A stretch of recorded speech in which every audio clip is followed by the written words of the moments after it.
En las entrañas de la Sierra Madre Occidental, donde el estado de Durango se eleva hasta tocar las nubes y los barrancos descienden hacia abismos insondables de 2000 metros de profundidad, existe un silencio que no se parece a ningún otro. No es la paz de la naturaleza virgen, es un silencio pesado, vigilante, cargado de secretos que los pinos centenarios guardan celosamente bajo sus copas oscuras. Aquí, en el corazón geográfico del infame Triángulo Dorado, el tiempo no se mide en horas ni en minutos, sino en estaciones de lluvia y sequía, en cosechas de maíz y de amapola. Es un mundo vertical, aislado y feroz, donde la autoridad del gobierno es apenas un rumor lejano, una fábula que se cuenta a los niños, y donde la única ley que impera es la ley del más fuerte, dictada por el cañón de un rifle y ejecutada sin juicio previo. Para entender el horror que descendió sobre la comunidad de El Durazno en el invierno de 2009, uno debe primero comprender la geografía del odio. En estas alturas, donde el oxígeno escasea y el frío de la madrugada congela el aliento en los pulmones, la vida depende de una sola cosa: el agua. No el agua que sale de un grifo cromado en una ciudad cómoda, sino el agua viva, el agua que brota de la tierra en los manantiales sagrados conocidos como ojos de agua. Quien controla el manantial, controla la vida, controla el ganado que pasta en las laderas, controla los huertos de manzanas y aguacates, y controla los plantíos ilegales que sustentan la economía sumergida de la región. El agua en la sierra es más valiosa que el oro, más adictiva que la heroína, y a menudo más costosa que la sangre humana. La historia de la matanza no comienza con un disparo, sino con el sonido cristalino de un arroyo. El manantial de Las Ánimas era una joya geológica. Un brote de agua pura y helada que nacía de una grieta entre dos rocas de granito gris. Durante generaciones, este manantial había sido el punto de encuentro y la fuente de vida para dos familias vecinas, los Valenzuela y los Montemayor. Los abuelos de los actuales patriarcas habían bebido de esa misma agua, habían bautizado a sus hijos en esa corriente y habían jurado compartirla como hermanos de la sierra. Pero la memoria del hombre es corta y la codicia es larga. Lo que alguna vez fue un bien común se convirtió, con el paso de los años y la degradación moral traída por la violencia moderna, en una obsesión territorial. Imaginen la escena que los pocos sobrevivientes describirían años después, con la mirada perdida y la voz temblorosa. Era una mañana de diciembre. La niebla, espesa y blanca como leche cortada, había bajado desde las cumbres, cubriendo el valle en un sudario húmedo que amortiguaba los sonidos. El frío era intenso, de ese que duele en las articulaciones. 14 hombres de la familia Valenzuela, desde el abuelo de 80 años hasta el nieto de 15, se habían reunido cerca del manantial. No estaban armados para la guerra, llevaban palas, picos y azadones. Su intención, ingenua y fatal, era limpiar el cauce, reparar las tuberías rústicas de manguera negra que llevaban el líquido vital a sus casas, confiando en un papel oficial, un documento sellado por un tribunal agrario en la lejana capital que les otorgaba el derecho legal sobre el agua. Pero en la Sierra de Durango, un papel no detiene una bala. La niebla que parecía protegerlos, en realidad los estaba cegando. No vieron las sombras que se movían entre los troncos de los pinos. No vieron los ojos depredadores que los observaban desde la ladera superior. Los Montemayor, una familia que con los años había mutado de simples rancheros a caciques violentos, conocidos en voz baja como los carniceros de la sierra, por su brutalidad al destazar ganado y enemigos por igual, no reconocían tribunales ni jueces. Para ellos, el agua era suya por derecho divino, por el derecho de la fuerza, y habían decidido que esa mañana el litigio se resolvería de una vez y para siempre. No buscaban asustar, no buscaban negociar. Buscaban exterminar. La lógica era aterradora en su simplicidad. Si no queda ningún Valenzuela vivo, no hay nadie con quien discutir la propiedad. El ataque no fue un combate, fue una cacería en un corral cerrado. El primer sonido que rompió la tranquilidad del trabajo matutino no fue una advertencia, sino el tableteo inconfundible y seco de los cuernos de chivo, los fusiles AK-47. Las balas trazadoras cruzaron la niebla como relámpagos horizontales, impactando en los cuerpos de los hombres que trabajaban la tierra. El agua del manantial, pura y transparente segundos antes, comenzó a teñirse de un rojo oscuro y viscoso. Los gritos de dolor y sorpresa se mezclaron con el eco de los disparos que rebotaba en las paredes del cañón, creando una cacofonía infernal que parecía venir de todas partes y de ninguna. Lo que distingue a esta matanza de otras atrocidades del narcotráfico es la intimidad de la violencia. Aquí no eran sicarios anónimos con pasamontañas matando a desconocidos por una paga. Eran vecinos, eran compadres. El hombre que disparaba el rifle conocía el nombre del hombre que caía. Habían ido a la misma escuela rural. Habían bailado en las mismas fiestas patronales. Y sin embargo, esa familiaridad no engendró piedad, engendró saña. Cuando las municiones se agotaron y el silencio volvió a caer sobre el manantial, los Montemayor bajaron de su escondite, no para auxiliar, sino para rematar. Sacaron los machetes y cuchillos de monte, las herramientas de su oficio de carniceros, y caminaron entre los cuerpos que gemían en el lodo sangriento. Lo que sucedió en esos minutos finales es tan grotesco que desafía la descripción. Un acto de barbarie primitiva destinado a enviar un mensaje que resonaría por generaciones. Esta tierra y esta agua nos pertenecen, y el precio por desafiarnos es la aniquilación total. La escena que quedaría grabada en la memoria del lugar era digna de una pintura de Goya. 14 cuerpos esparcidos alrededor del ojo de agua, como ofrendas macabras a un dios pagano y cruel. La niebla, indiferente al sufrimiento humano, seguía flotando suavemente sobre los cadáveres, ocultando el horror al resto del mundo. El agua seguía fluyendo, ahora contaminada, llevándose la sangre de los Valenzuela río abajo, hacia los pueblos que no sabían que ese día estaban bebiendo la muerte de sus propios hermanos. La matanza de Durango no es una historia de buenos y malos en el sentido tradicional de una película de acción. Es una tragedia griega ambientada en el México rural. Es la crónica de cómo el aislamiento geográfico y la ausencia del Estado crean un vacío moral donde el vecino se convierte en lobo del vecino. Es una inmersión en la psicología del resentimiento acumulado, donde una disputa por un surco de tierra o un litro de agua puede escalar hasta convertirse en un genocidio familiar. Bienvenidos al Triángulo del Silencio.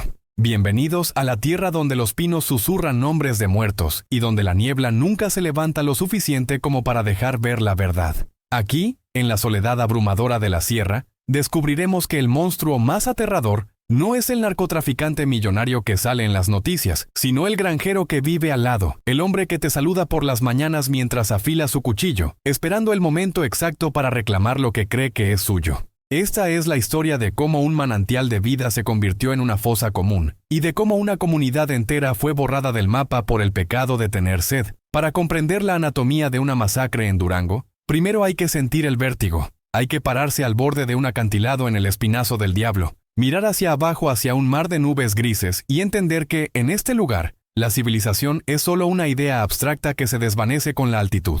La Sierra Madre Occidental no es simplemente una cadena montañosa, es una fortaleza natural, un laberinto de quebradas, picos nevados y bosques de coníferas tan densos que la luz del sol apenas toca el suelo. A medida que uno asciende por los caminos de terracería, serpenteantes y traicioneros que conectan las rancherías olvidadas con el mundo exterior, se cruza una frontera invisible. Se deja atrás el México de las leyes, de las instituciones y de los semáforos, y se entra en el Triángulo del Silencio. Aquí, la geografía no solo define el paisaje, sino que moldea el alma de sus habitantes. El aislamiento es absoluto. Entre un pueblo y otro pueden existir 5 horas de camino a lomo de mula o en camionetas 4x4 modificadas para trepar paredes de roca. Esta soledad radical ha forjado una sociedad basada en la autosuficiencia extrema y en la desconfianza paranoica hacia todo lo que viene de fuera. En este escenario de belleza sublime y terrible, la comunidad de El Durazno existía como un microcosmos de la vida serrana. No era un pueblo en el sentido tradicional, con una plaza y una iglesia en el centro. Era una dispersión de casas de adobe y madera aferradas a las laderas, conectadas por senderos de cabras. La economía de la región había sufrido una mutación oscura en las últimas décadas. Antiguamente, estas tierras producían maíz, frijol y madera. Los hombres eran leñadores y agricultores. Pero la pobreza y el olvido estatal trajeron una nueva cosecha. La amapola, la flor hermosa y maldita que sangra goma de opio, encontró en el clima frío y húmedo de Durango su paraíso. Con la amapola llegó el dinero fácil, pero también llegaron las armas. El rifle, 22 de caza, usado para matar conejos, fue reemplazado por el AK-47, el cuerno de chivo, traído de contrabando desde el norte. La violencia se democratizó. Ya no era necesario ser un gran capo para tener poder de fuego. Cualquier familia con una buena cosecha podía armarse como un pequeño ejército. Y cuando tienes un martillo, todos los problemas empiezan a parecerse a un clavo. En este caldo de cultivo tóxico, 2 clanes familiares, los Valenzuela y los Montemayor, coexistían en una paz tensa que se estaba deshilachando rápidamente. Los Valenzuela representaban la vieja guardia de la sierra. Eran una familia numerosa, de raíces profundas, conocidos por su apego a la tierra y a las tradiciones. Don Efraín Valenzuela, el patriarca de 80 años, era un hombre de manos callosas y mirada limpia, un ejidatario que creía en la palabra dada y en los documentos legales. Para los Valenzuela, la tierra no era solo un activo económico, era su identidad. Habían enterrado a sus muertos en esas lomas durante 100 años. Se veían a sí mismos como los guardianes legítimos de la comunidad, hombres de trabajo que, aunque participaban tangencialmente en el cultivo de amapola por necesidad, mantenían un código moral estricto. No te metes con la familia del vecino, no robas y respetas los linderos. En la ladera opuesta, tanto geográfica como moralmente, estaban los Montemayor. Si los Valenzuela eran la roca, los Montemayor eran el fuego descontrolado. Eran una familia que había ascendido rápidamente gracias a su brutalidad y a su falta de escrúpulos. Se les conocía en voz baja como los carniceros, un apodo que tenía un doble significado macabro. Originalmente se dedicaban al comercio de ganado y tenían un rastro clandestino en la parte baja del valle. Pero con el tiempo, la habilidad para desmembrar reses se trasladó a sus enemigos. Los hermanos Montemayor, Ramiro, Jesús y Elías, eran hombres grandes, ruidosos y violentos. Bebían mucho, disparaban al aire en las fiestas y miraban a las mujeres de otros con lujuria y desafío. Para ellos, la sierra no era un hogar para cuidar, sino un territorio para conquistar. Veían la pasividad de los Valenzuela no como una virtud, sino como una debilidad a explotar. Su filosofía era simple y darwiniana. El fuerte toma lo que quiere y el débil lo cede o muere. El conflicto entre estas dos familias no estalló por drogas, curiosamente. En Durango, el narcotráfico suele ser un negocio ordenado por jerarquías superiores. No, el conflicto fue por algo mucho más elemental, algo bíblico, el agua. El año 2008 y principios de 2009 trajeron una de las sequías más severas que la región había visto en décadas. El cielo se cerró. Las nubes pasaban de largo sin dejar caer una gota. Los arroyos se convirtieron en caminos de piedras polvorientas. Los pinos comenzaron a volverse marrones, muriendo de sed en pie. El ganado enflacó hasta que se le marcaron las costillas a través de la piel. En medio de esta desesperación ambiental, el manantial de las ánimas, ubicado en una franja de tierra que lindaba entre las propiedades de ambas familias, se convirtió en el único ojo de agua que seguía fluyendo con fuerza. Era un milagro líquido. Históricamente, el uso del manantial había sido compartido. Había un acuerdo de caballeros: 3 días para regar los huertos de los Valenzuela, 3 días para los Montemayor, y el domingo libre para el uso doméstico de todos. Pero la sequía cambió las reglas. Los Montemayor, cuyos plantíos de amapola requerían riego intensivo para no perder la cosecha millonaria, decidieron unilateralmente que el agua ya no alcanzaba para todos. Comenzaron a desviar el cauce, construyeron zanjas y colocaron tuberías ilegales que chupaban la vida del manantial hacia sus tierras, dejando a los Valenzuela con un hilo de lodo. La geografía del lugar jugó un papel crucial en la escalada. El Durazno es un terreno quebrado, lleno de barrancos y sombras. Esto permitía a los Montemayor hostigar a sus vecinos sin ser vistos. Empezaron con pequeños actos de terrorismo rural. Una vaca de los Valenzuela amanecía muerta, con el cuello cortado cerca del manantial. Las mangueras de los Valenzuela aparecían macheteadas. Se escuchaban disparos nocturnos cerca de la casa de don Efraín, balas perdidas que golpeaban el techo de lámina para impedirles dormir. Era una guerra psicológica diseñada para quebrantar el espíritu. Los Montemayor querían que los Valenzuela se fueran. Querían comprar sus tierras por centavos y quedarse con todo el valle. Pero subestimaron la terquedad de la vieja escuela. Los Valenzuela no respondieron con balas al principio. Respondieron con la ley. Creyeron ingenuamente que el sistema los protegería. Enviaron comisiones a la ciudad de Durango, bajando 6 horas por caminos infernales para hablar con funcionarios agrarios. Llevaban sus carpetas con papeles amarillentos, títulos de propiedad firmados en la época de la reforma agraria, mapas dibujados a mano. En las oficinas gubernamentales, con aire acondicionado y pisos de loseta, los burócratas los miraban con mezcla de aburrimiento y lástima. Les dieron sellos, les dieron sentencias favorables, les dijeron: tienen razón, el agua es suya. Pero nadie se ofreció a subir a la sierra para hacer cumplir esa sentencia. El Estado les dio la razón moral, pero los dejó solos ante el peligro físico. El regreso de los Valenzuela a la sierra con su papelito fue el punto de quiebre. Cuando mostraron la sentencia a Ramiro Montemayor en una asamblea ejidal, el líder de los carniceros se rió en su cara. Rompió la copia de la sentencia, escupió en el suelo y dijo una frase que resonaría como una profecía maldita: aquí arriba ese papel sirve para limpiarse el culo. Aquí arriba mandamos nosotros y manda mi cuerno de chivo. Si quieren agua, van a tener que sangrar por ella. El triángulo del silencio se cerró sobre ellos. La comunidad, aterrorizada por la agresividad de los Montemayor, comenzó a aislar a los Valenzuela. Nadie quería ser visto hablando con ellos por miedo a represalias. El miedo en la sierra es contagioso y paralizante. Se siente en la nuca cuando caminas por el bosque. Los Valenzuela quedaron solos, rodeados por una geografía hostil y por unos vecinos que se habían transformado en monstruos. La atmósfera en el pueblo se volvió irrespirable. El aire olía a pino, a humo de leña y a muerte inminente. Los pájaros parecían haber dejado de cantar. Los Montemayor, envalentonados por la inacción de la policía y por el miedo de la comunidad, comenzaron a planear no una pelea, sino una solución final. Ya no les bastaba con el agua. El odio había mutado en algo racial, tribal.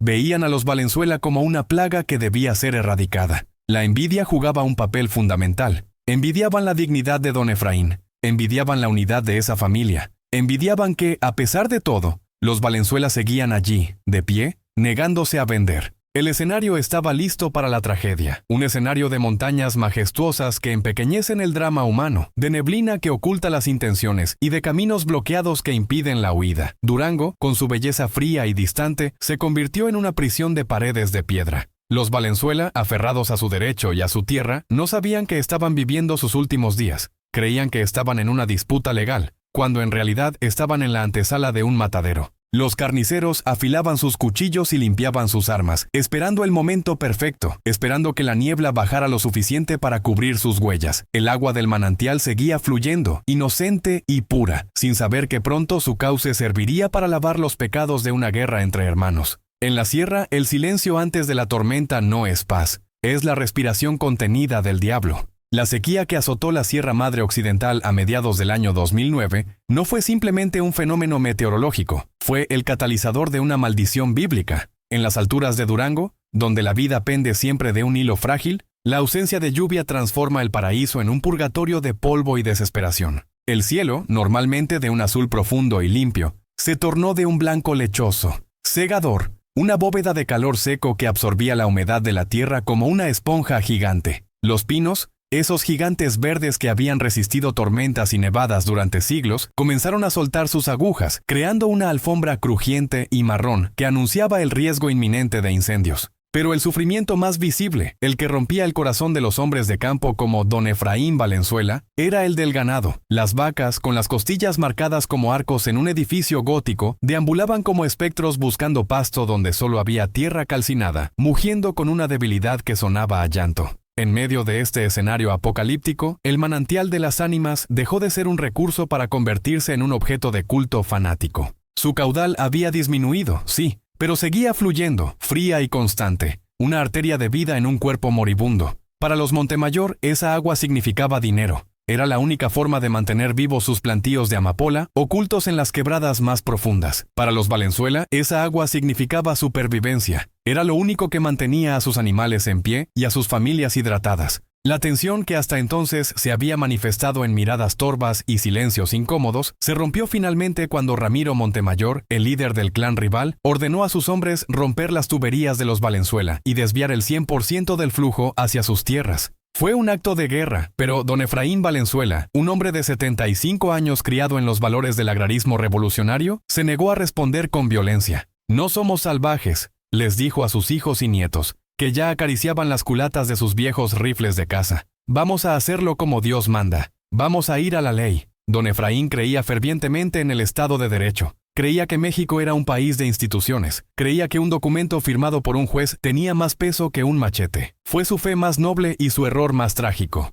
El incidente comenzó con un viaje, una peregrinación burocrática desde las nubes hasta el valle. Don Efraín y su hijo mayor, Manuel, bajaron de la sierra en su camioneta destartalada, atravesando 6 horas de caminos infernales hasta llegar a la capital del estado. Allí, en el Tribunal Unitario Agrario, un edificio gris y frío lleno de secretarias que tecleaban sin mirar a quién atendían, los Valenzuela libraron su batalla. Presentaron los títulos de propiedad originales, documentos amarillentos que databan de 1934, firmados por el mismísimo Lázaro Cárdenas. Mostraron los mapas de linderos. Explicaron con la elocuencia simple del campesino que el manantial estaba en terreno comunal y que el uso debía ser compartido. El sistema, para sorpresa de muchos, funcionó. Después de semanas de vueltas, de sellos y de esperas en pasillos interminables, el juez dictó sentencia. El fallo era inequívoco. El manantial de Las Ánimas era propiedad comunal y los derechos de agua pertenecían históricamente a la familia Valenzuela en un 60% debido a la ubicación de sus tierras.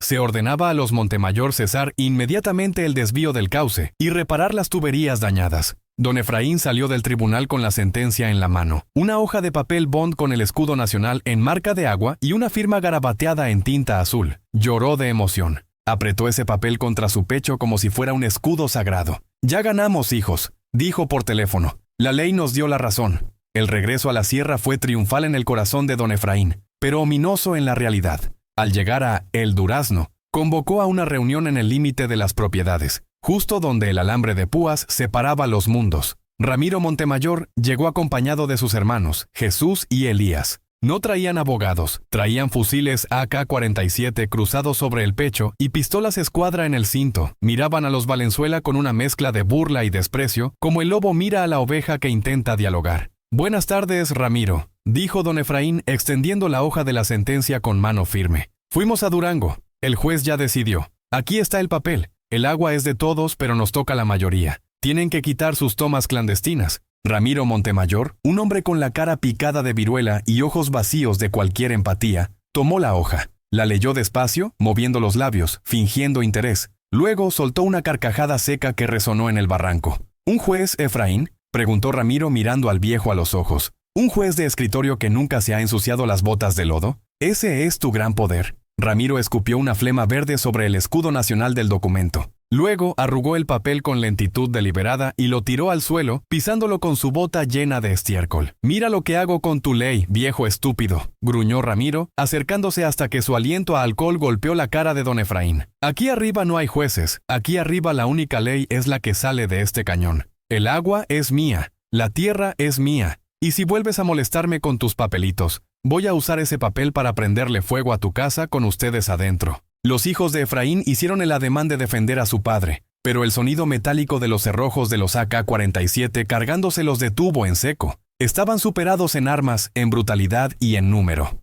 «Váyanse a sus casas y recen», sentenció Ramiro, «porque se les acabó el tiempo». Ese fue el incidente, el momento en que la civilización chocó contra la barbarie y se hizo pedazos. Pero la tragedia no se consumó ahí, se consumó en lo que siguió. La falla. Don Efraín, humillado y aterrorizado, entendió que el papel por sí solo no tenía magia, necesitaba la fuerza del Estado para hacerlo valer. Decidió jugar su última carta. Al día siguiente, antes del amanecer, volvió a bajar de la sierra. Esta vez no fue al tribunal, fue a la comandancia de la Policía Estatal en Santiago Papasquiaro, la base operativa más cercana con capacidad de fuego real. La escena en la oficina del comandante regional es el retrato perfecto del Estado fallido. Don Efraín entró, sombrero en mano, con la dignidad intacta pero con el miedo visible en los ojos. El comandante, un hombre obeso que estaba desayunando gorditas de chicharrón detrás de un escritorio lleno de expedientes sin resolver, lo recibió con desgana. «¿Qué se le ofrece, tío?», preguntó el policía sin limpiarse la boca. Don Efraín explicó todo. Explicó la sentencia del juez. Explicó la amenaza de muerte. Explicó que los Montemayor estaban armados con armas de uso exclusivo del ejército. Explicó que temía por la vida de sus 14 familiares varones. «Necesito que suban, comandante», suplicó don Efraín. «Necesito que suban con patrullas y hagan valer la ley. Si ustedes van, ellos se calman. Solo necesitan ver la autoridad». El comandante dejó de masticar. Se reclinó en su silla que gimió bajo su peso, y miró a don Efraín con una expresión que no era de enojo, sino de algo peor, indiferencia pragmática. «Mire, don Efraín», dijo el oficial bajando la voz, «usted sabe dónde vive. Usted sabe cómo está la cosa allá arriba en el Durazno. Eso es zona caliente. Eso es territorio de gente pesada. Son los Montemayor», insistió Efraín. «Son matones, pero no son un cártel internacional. Ustedes tienen más fuerza». «No se equivoque», interrumpió el comandante poniéndose serio. «Los Montemayor pagan o tienen amigos que pagan, y aunque no pagaran, mis patrullas no suben más allá del kilómetro 40. El asfalto se acaba y mi jurisdicción también. Entrar a esas barrancas es una emboscada segura.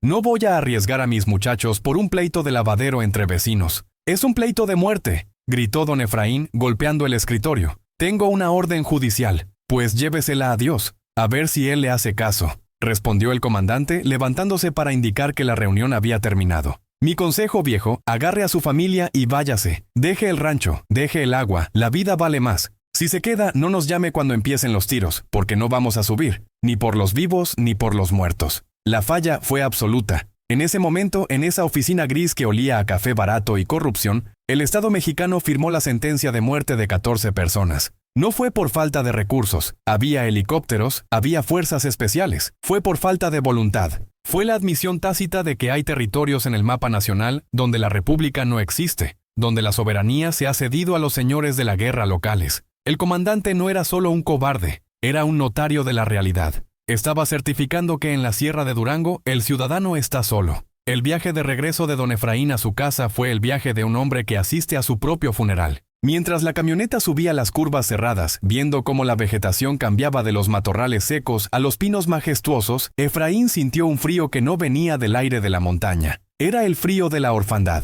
Miraba por la ventana los precipicios y entendía que esa belleza era también una jaula. No podían irse. ¿A dónde irían? Eran gente de campo, sin dinero, sin oficio en la ciudad. Irse era morir de hambre. Quedarse era morir de bala. Al llegar a su casa, sus hijos lo esperaban con esperanza en los ojos. ¿Qué dijeron, papá? ¿Cuándo sube la policía? Don Efraín bajó de la camioneta. Parecía haber envejecido 10 años en un día. Miró a sus hijos, a sus nietos que jugaban en la tierra ajenos al peligro. «No van a venir», dijo con voz hueca. «Nadie va a venir». Un silencio sepulcral cayó sobre la familia Valenzuela. Entendieron el mensaje. El papelito no hablaba. La ley de papel se había quemado. Ahora solo quedaba la ley de la selva, o en este caso, la ley de la sierra. Esa noche nadie durmió en la casa de los Valenzuela. Sacaron las viejas escopetas, aceitaron los rifles calibre .22. Atrancaron las puertas con muebles pesados. Sabían que los Montemayor se enterarían de que habían bajado a pedir ayuda. Sabían que eso aceleraría todo. Los carniceros no perdonan a los soplones,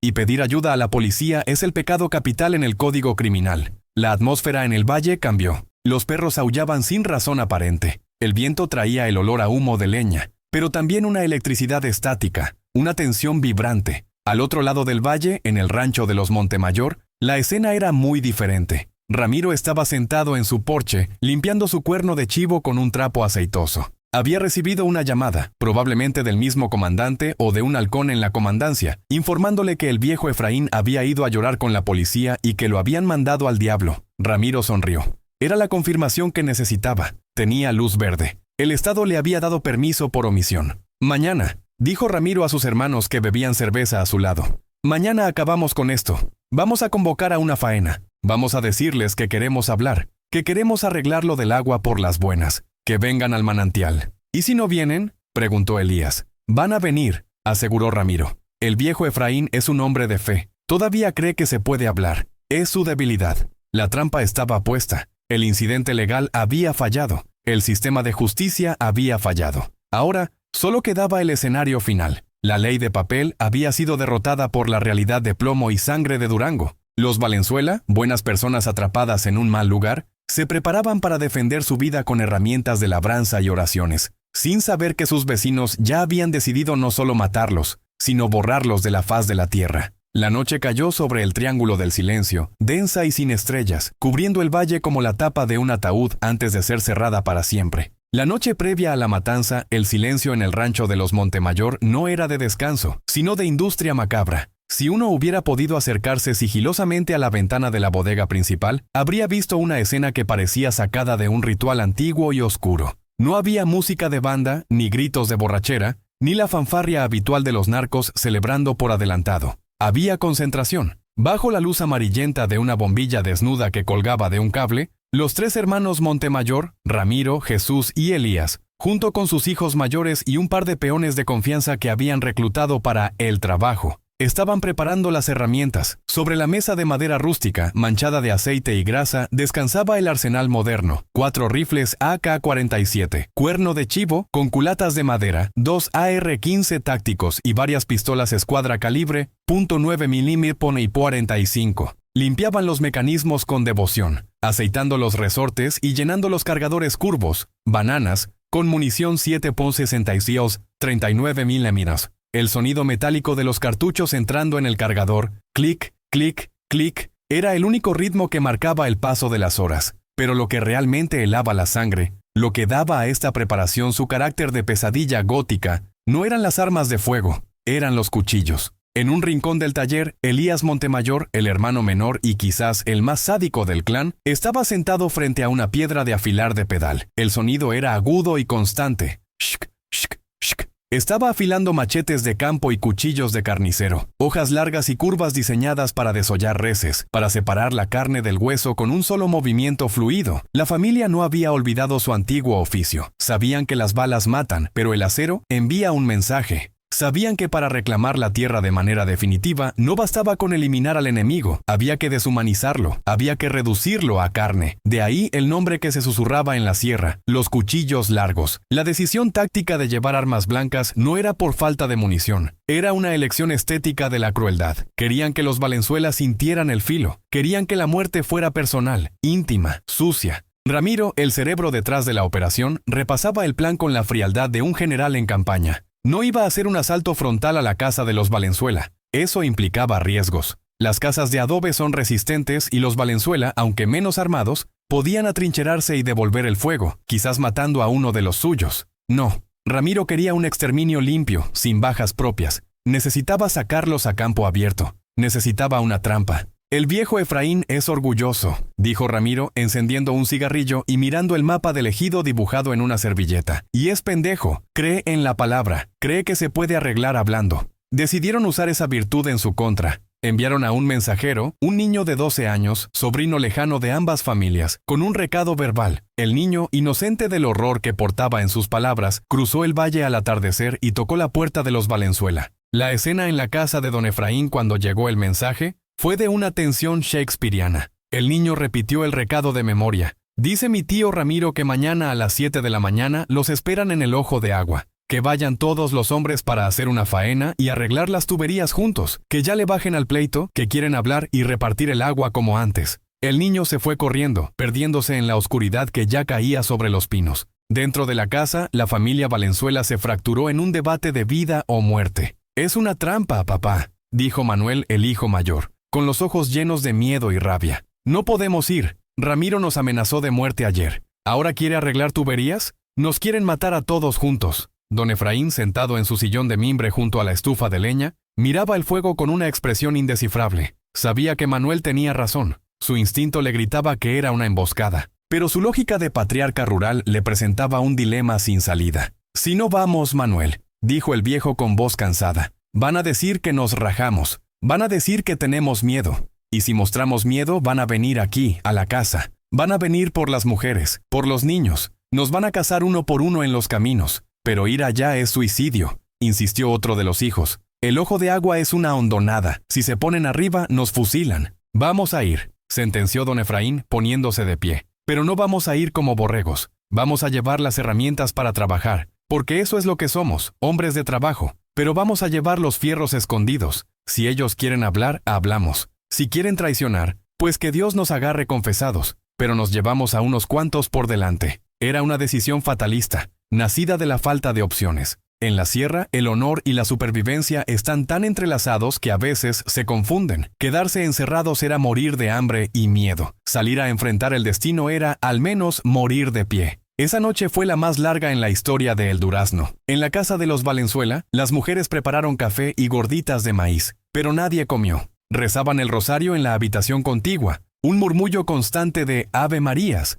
que se mezclaba con el sonido del viento golpeando las láminas del techo. Los 14 hombres, hijos, nietos, sobrinos, limpiaron sus armas. Eran armas tristes en comparación con las de sus enemigos. Escopetas de un solo tiro, rifles calibre .22 para conejos, un par de pistolas viejas heredadas de la Revolución. Sabían que estaban en desventaja, pero confiaban en la superioridad moral de su causa. Creían que Dios, de alguna manera, inclinaría la balanza o tocaría el corazón de piedra de los Montemayor. Mientras tanto, los carniceros ejecutaban la fase logística de su plan. Antes del amanecer, enviaron a 2 hombres en cuatrimotos a bloquear el único camino de terracería que salía del pueblo hacia la carretera principal. Cortaron un pino grande y lo tiraron cruzado en la brecha. Era el cerrojo de la prisión. Nadie entraría, y más importante aún, nadie saldría para pedir ayuda o escapar. Cortaron también los cables de la única línea telefónica fija que llegaba a la caseta comunitaria. El Durazno quedó incomunicado del mundo, flotando en el vacío del espacio y el tiempo. El amanecer del día de la matanza llegó envuelto en una niebla densa, casi sólida. El frío era brutal, 5 grados bajo cero. La escarcha cubría los pastizales como una capa de vidrio molido. La visibilidad era de menos de 10 metros. Para los Montemayor, esta niebla era un regalo del diablo. Les permitiría posicionarse sin ser vistos. convirtiéndose en fantasmas. A las 6 de la mañana, el clan de los asesinos salió de su rancho. No iban en vehículos para no hacer ruido. Iban a pie, caminando en fila india por senderos de venados que conocían de memoria. Se movían con disciplina militar, sin hablar, comunicándose con señas. Ramiro iba al frente. Llevaba su cuerno de chivo colgado al hombro y un machete largo en la cintura. Llegaron al Ojo de Agua media hora antes de la cita. El manantial de las ánimas está ubicado en una pequeña depresión natural, un claro rodeado de pinos altos y paredes de roca volcánica. Es un anfiteatro natural. Los Montemayor se desplegaron tácticamente. Colocaron a los tiradores con armas largas en la parte alta de las rocas,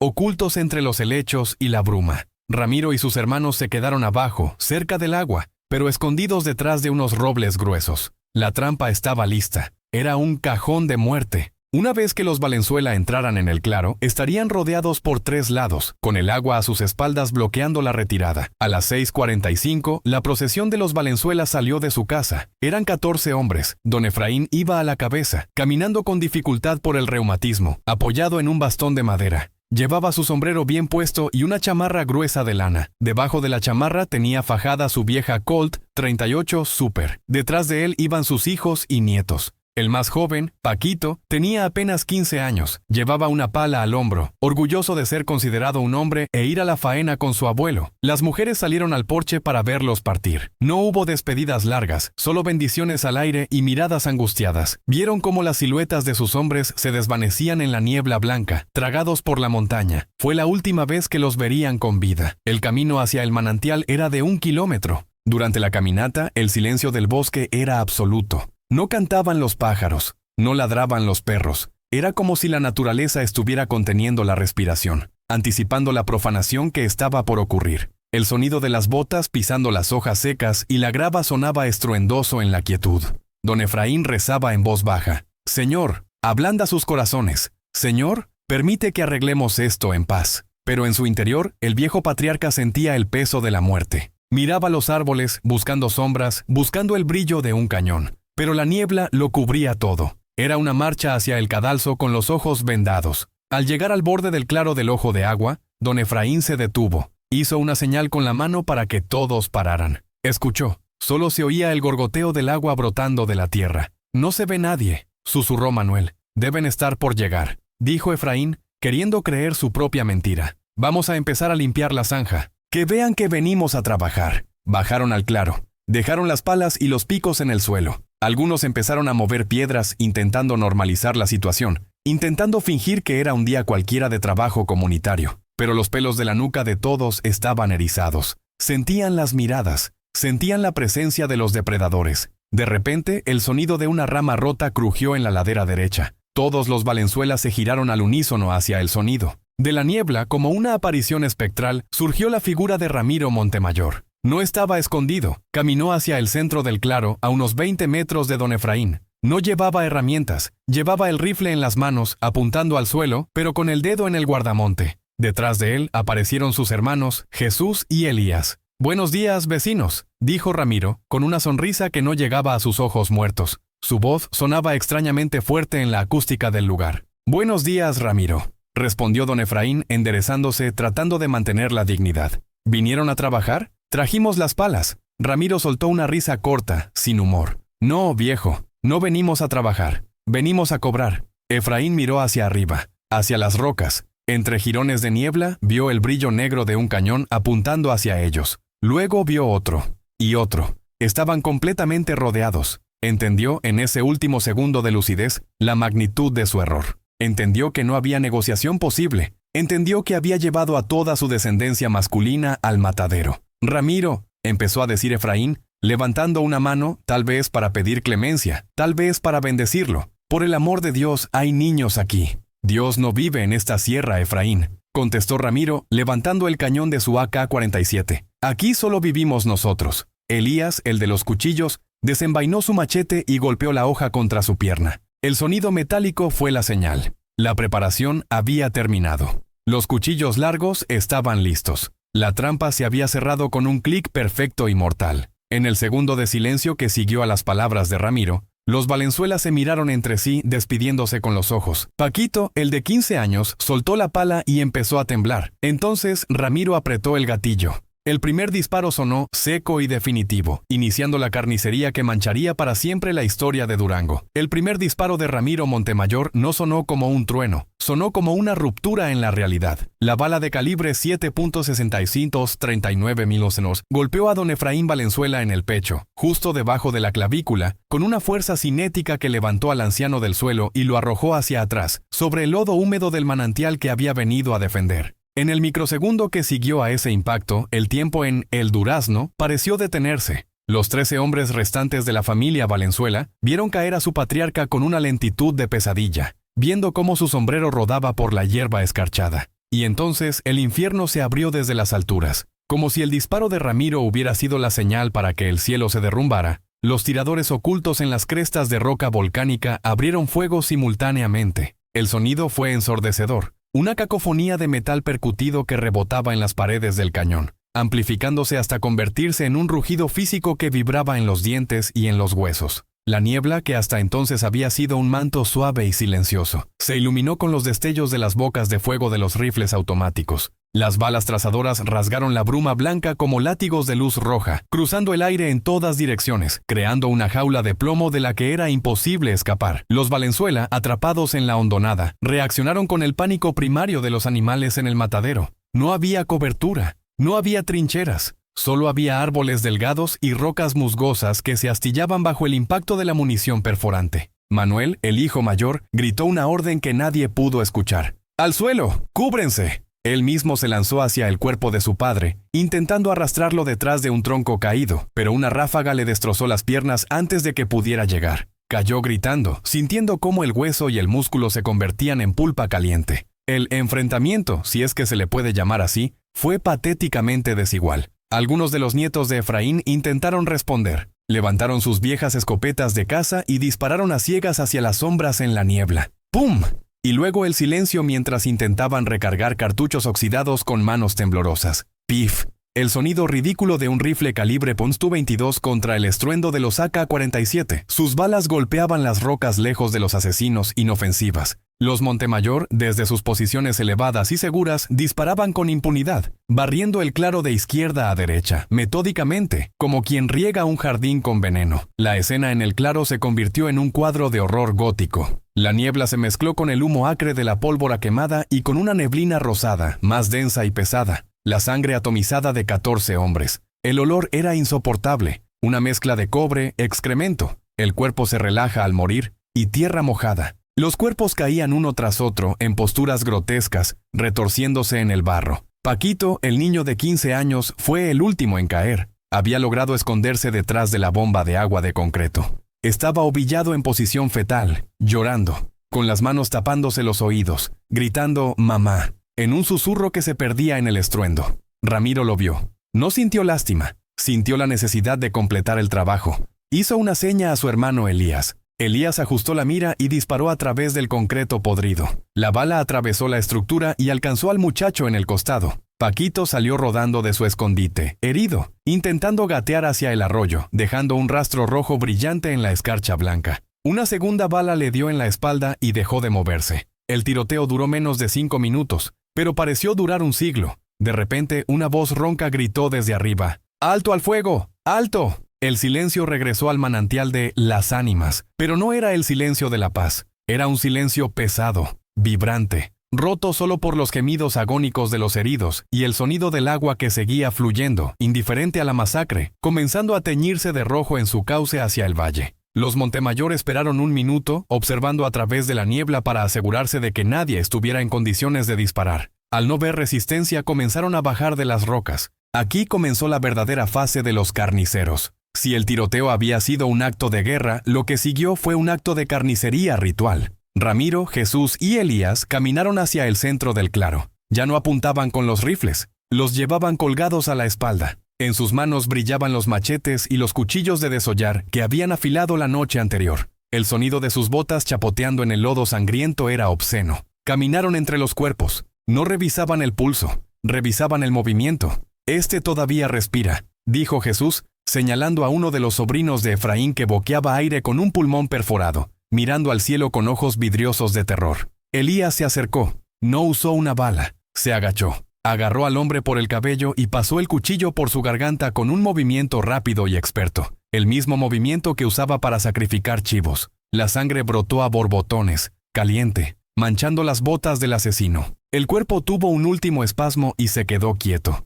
Ramiro caminó hasta donde estaba don Efraín. El viejo patriarca, increíblemente, seguía vivo. Tenía 3 impactos en el pecho, pero sus ojos estaban abiertos, clavados en su vecino, en el hombre que había visto crecer. Intentaba hablar, pero solo salía espuma sanguinolenta de su boca. Ramiro se paró sobre él. Lo miró con una frialdad absoluta, sin odio, solo con la satisfacción del deber cumplido. «Te dije que el papel no servía, Efraín», susurró Ramiro. «Te dije que el agua era mía». Don Efraín intentó levantar una mano, tal vez para maldecirlo, pero no tenía fuerzas. Ramiro sacó su pistola Escuadra .45. «Salúdame al diablo», dijo. Apuntó a la cabeza del anciano y disparó el tiro de gracia. El cráneo de Efraín golpeó el suelo con un sonido seco. El líder de los Valenzuela, el guardián de la tradición, había dejado de existir. La limpieza continuó durante 10 minutos más. Fue un proceso sistemático, industrial. Remataron a los 14. No dejaron a nadie vivo para contar la historia. A Paquito, el niño, lo encontraron boca abajo en el arroyo. Su cara estaba sumergida en el agua.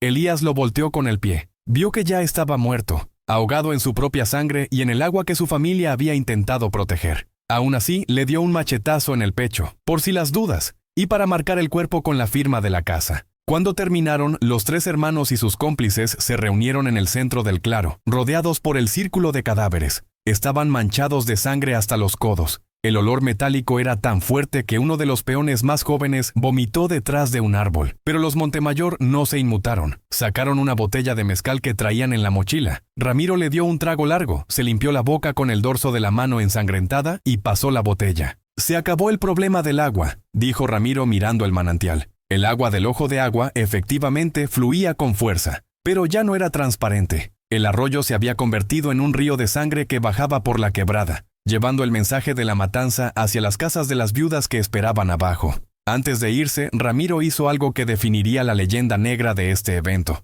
Se acercó al cuerpo de don Efraín, metió la mano en el bolsillo ensangrentado de la chamarra del muerto y sacó la sentencia del tribunal agrario, ese papel doblado y manchado de rojo que el viejo había llevado consigo como un talismán. Ramiro desdobló el papel, sacó un encendedor y le prendió fuego. Dejó caer el papel ardiendo sobre el pecho del cadáver. «Ahí está tu justicia», murmuró. La niebla comenzó a levantarse lentamente, revelando la magnitud de la atrocidad. 14 hombres, 3 generaciones de una familia, borrados en una mañana. No había armas de guerra en sus manos, solo palas y picos tirados junto a sus cuerpos inertes. La emboscada había sido perfecta, la ejecución total. Los carniceros de la sierra recogieron sus casquillos, no por miedo a la policía forense, que sabían que no llegaría hoy, sino porque el latón se puede recargar, y emprendieron el camino de regreso a su rancho. Caminaban ligeros, sin remordimientos. En su lógica retorcida no habían cometido un crimen, habían ganado una guerra, habían asegurado el futuro de sus cosechas de amapola, habían purgado el valle, atrás quedaba el manantial de sangre.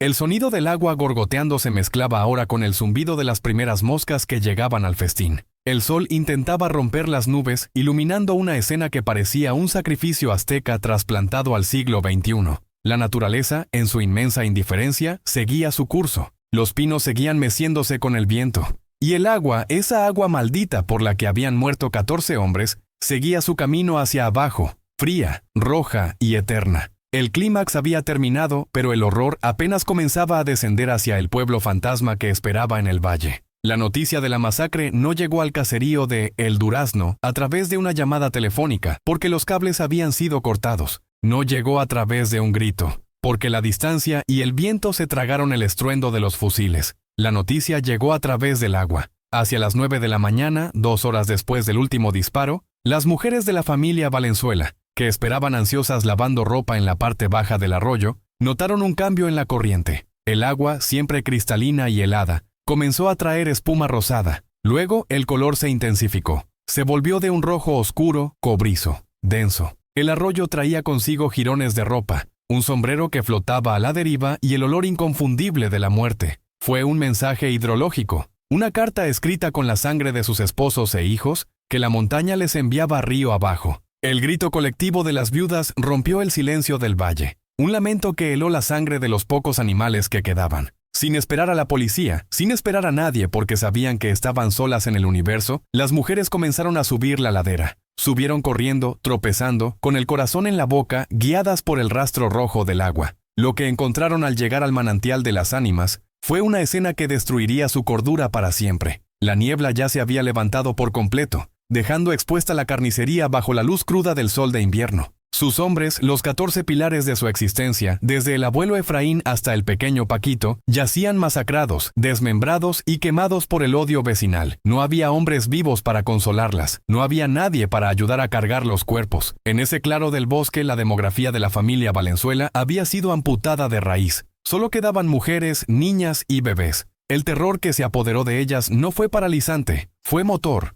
Entendieron instintivamente que la matanza no era el final, sino el principio. Si los Montemayor habían sido capaces de matar a 14 hombres a sangre fría, no dudarían en matar a las testigos, no dudarían en bajar al pueblo para terminar el trabajo, para borrar el apellido Valenzuela de la faz de la tierra y quedarse con todo: las casas, el ganado, las tierras y el agua. La supervivencia instintiva se impuso al duelo. No hubo tiempo para velorios dignos, no hubo tiempo para lavar los cuerpos y vestirlos con sus mejores ropas. Esa misma tarde comenzó el éxodo. Fue una huida bíblica, desesperada y silenciosa. Las mujeres cargaron lo que pudieron en mulas y en sus propias espaldas: documentos, algo de ropa, las pocas joyas familiares y sobre todo a los niños pequeños. Dejaron atrás todo lo que constituía su vida material. Dejaron las ollas de frijoles todavía hirviendo en las estufas de leña. Dejaron la ropa tendida al sol. Dejaron las puertas de sus casas abiertas de par en par, como bocas gritando en silencio. Dejaron a los perros encadenados, que ladraban frenéticos al ver partir a sus dueños. Bajaron de la sierra en caravana, mirando hacia atrás con terror cada vez que una rama crujía, esperando ver aparecer a los carniceros en el camino. Pero los Montemayor no bajaron, no hacía falta. Desde sus tierras altas, observaban con binoculares cómo sus enemigos desaparecían por el camino de terracería, derrotados, expulsados. Habían ganado. La limpieza étnica y territorial se había completado sin que el Estado mexicano moviera un solo dedo. Cuando la policía y el ejército finalmente subieron, 3 días después, alertados por los relatos de las mujeres que llegaron refugiadas a la ciudad de Durango, ya no había nada que hacer.